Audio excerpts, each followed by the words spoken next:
So ngayon guys, magandang gabi. Ngayong gabi na to, ibabalik ko na yung camera ko sa helmet ko. I-assemble natin ngayon yung motovlogger helmet natin. Lalagyan natin ulit ng action cam to. So may mga matagal na ako ditong gamit sa loob nito.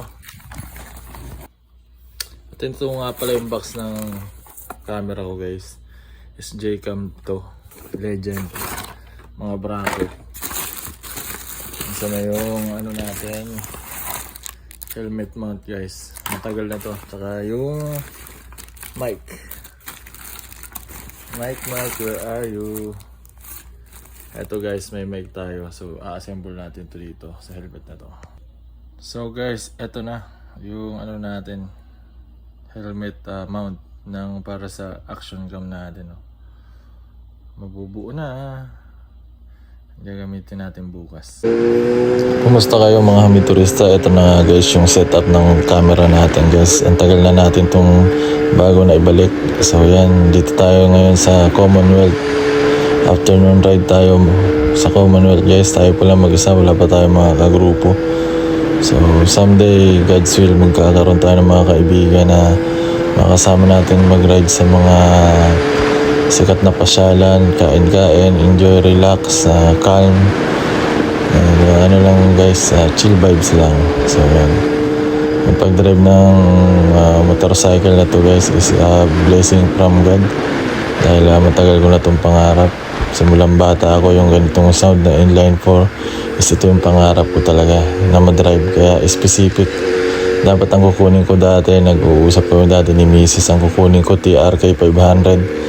Pero si Boss Ian ay meron siyang Yamaha FC1000. Siyempre, ang pinaka-max na big bike is 1000cc pataas guys. Kaya mas pinili ko yung 1000cc kasi para hindi na ako upgrade ng upgrade. Itong big bike na to ngayon na binili sa akin ni God is kung may mga sira man, so papaayos na natin. And sabi nga ng mekaniko, swerte ako sa unit ko na to guys kasi yung price niya sakto lang yung bili ko sa price, and yung makina niya is sariwa. Kung may pinapalitan man ako ngayon, yun is mga minor parts lang dahil sa katagalan niya, dahil 2010 model to guys. Ito ay 15 years old na. So mga pinalitan ko dito guys, yung pinaka main minor problem na ako guys, yung tatapon ng coolant yung radiator niya. Pero ngayon okay na siya guys, kaya nakikita nyo nagagamit ko na ng maayos, and wala na tayong kaba kahit saan tayo magpunta. So yan guys, yung mga tao rin na ginamit ni God para maayos tayo, pinagdasal ko din kay God, hiningi ko rin sa kanya para gabayan niya ako at patnubay na mapunta ako sa taong matitinong mag-ayos na mekaniko. Yung mga hindi nananaga sa singil, sa labor, sa parts, di ba? So may mga ano kasi guys kaya alam niyo na yun kasi yan yung kalakaran eh.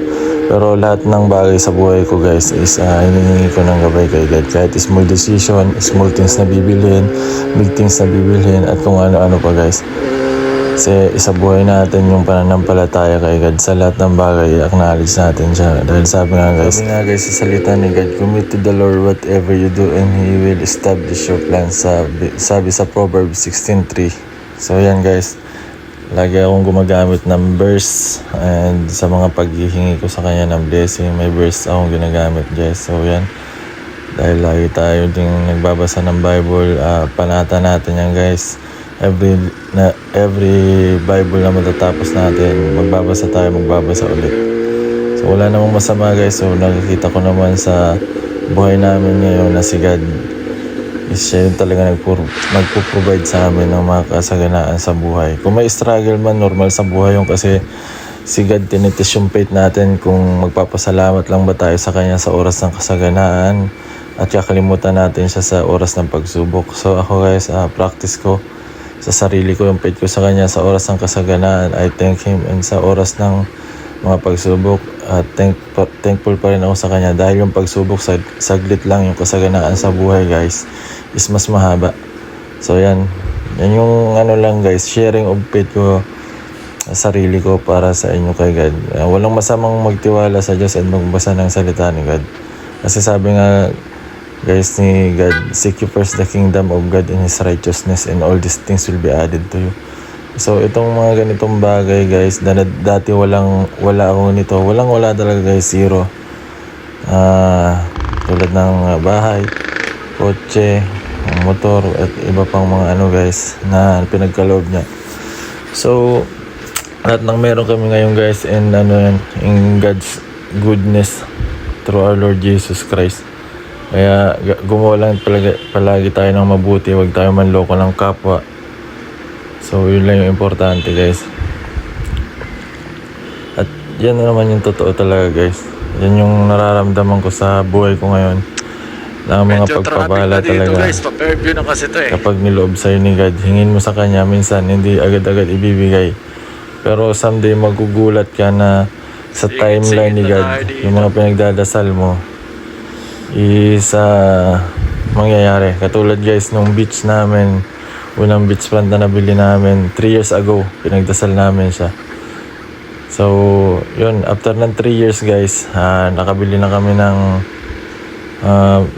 beach plant mismo, and ngayon may pangalawang beach plant ulit na nabili kami. So it all God's goodness guys. Basta lagi lang tayo magtiwala at magdasal sa Kanya. So ayun lang guys, let's continue our ride. And lagi lang tayong sa Diyos magtiwala, hindi sa tao, kasi yung tao pabago-bago yung isip. And yung salita ng tao pabago-bago. Yung Diyos guys, kung ano yung salita niya yan, hindi pa tayo lahat buhay. Yan na yung salita niya guys. Ang Diyos ay hindi nagbabago ng isip. Yung mga salita niya tapat at totoo. Yung tao, oo ngayon, bukas hindi. Yung Diyos, oo ngayon, kinabukasan, oo. At patay na tayo, oo pa rin yung salita niya. And guys, let's go. Rides.